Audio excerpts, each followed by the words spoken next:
Good morning, girls. How are you? Thank you for clicking on this video. Thank you for continuing to do Sunday school even while we are apart. I really appreciate it, and I think it's going to pay off big time for you guys. The more you learn now, the more you're going to know when you're adults, and I can see some of you guys being Sunday school teachers as you get older. It's good to learn it while you're little, because when you're big, your brain shot. So, how are you guys? Go ahead and leave something fun you did this week down below and give me a prayer request that I can pray about. We are still continuing to pray for Jordan's dad, Brian, and we are going to pray that the coronavirus will leave us, like Nora asked. So let's get right into our lesson. We are going to be in Hebrews chapter 11. This chapter is often called the faith chapter or the Hall of Faith. So sort of like Hall of Fame, but it's Hall of Faith. So it talks all about different people in the Bible who had great faith. Now, what is faith? I have faith that when I sit down in this chair right here, it's going to hold me. I have faith. I know it's going to hold me. I just know it. So that is faith. We know God's going to take care of us. We know God's going to take care of Brian and Jordan's family. We know God's going to get rid of this coronavirus eventually, somehow. We just have faith. Okay, so we are going to look in verse 7. So go to chapter 11 of Hebrews. And Hebrews is towards the back of the Bible. It is in the New Testament. We're going to look in verse 7. By faith, Noah, being warned of God, of things not seen as yet, moved with fear, prepared an ark to the saving of his house, by which he condemned the world and became heir of the righteousness which is by faith. So that spoke about Noah.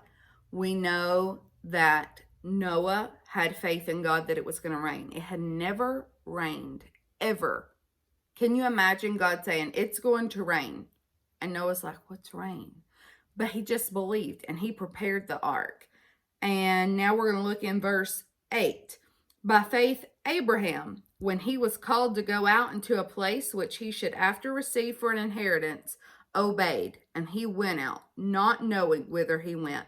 So God told Abraham to go. I'll tell you when you get there. I'll tell you where to go.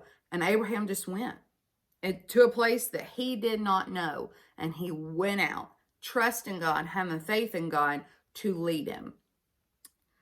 Now we're going to learn about Abraham's wife in this next verse, verse 11. Through faith also Sarah herself received strength to conceive seed and was delivered of a child when she was past age, because she judged him faithful who had promised. Sarah was 90 years old when she had her baby. Can you imagine a 90-year-old woman having a baby? She thought it was crazy too, but she judged him faithful who had promised. God promised her this baby, and she knew he was faithful. She knew he was going to come through on that promise. Verse 27 talks about Moses. By faith he, talking about Moses, forsook Egypt. Because remember, Pharaoh's daughter drew Moses out of the river and raised him as her own. So he lived in Pharaoh's palace, and he forsook all of that. Why? Because not fearing the wrath of the king. So he didn't fear the wrath of Pharaoh. For he endured as seeing him who is invisible. It was like he could see God. God is invisible to us. We can't actually lay our eyes on him.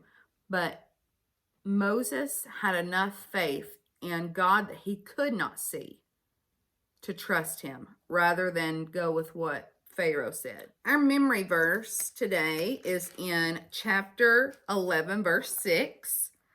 And it says, but without faith it is impossible to please him. For he that cometh to God must believe that he is.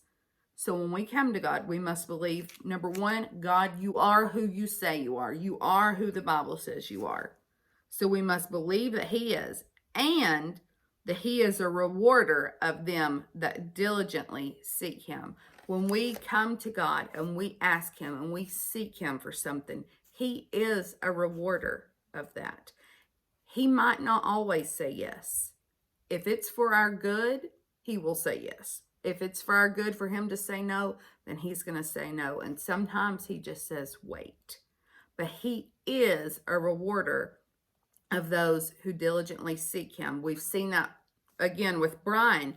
He was hooked up to all sorts of machines, and our church prayed and prayed, and people all over prayed. And we've seen him delivered out of operations and out of hospital stays. We've seen so much with Pastor Lee. We've seen so many times God has answered our prayers with Pastor Lee. And we are so thankful for each one of those times that God has taken care of him. I want you to really look at the first part of verse 6 though.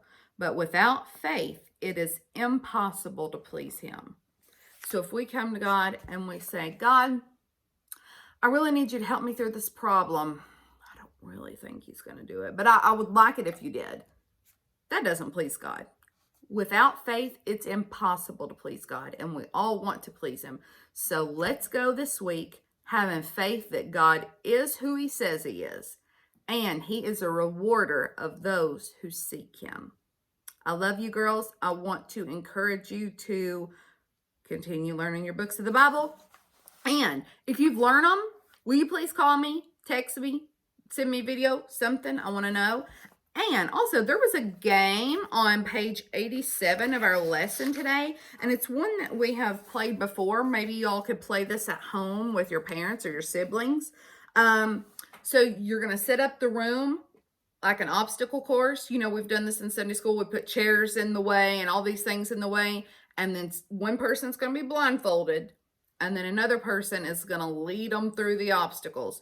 And it's having faith that that person is going to lead you right, and you're not going to like fall over a chair or something. So that's something you could do this week, a little activity, give you something to do besides watching your computer. Make sure you tell your mom, your grandma, your aunt, whoever it is that you live with that acts like a mother to you, that you love them, and happy Mother's Day. And I'll see you next week. Bye.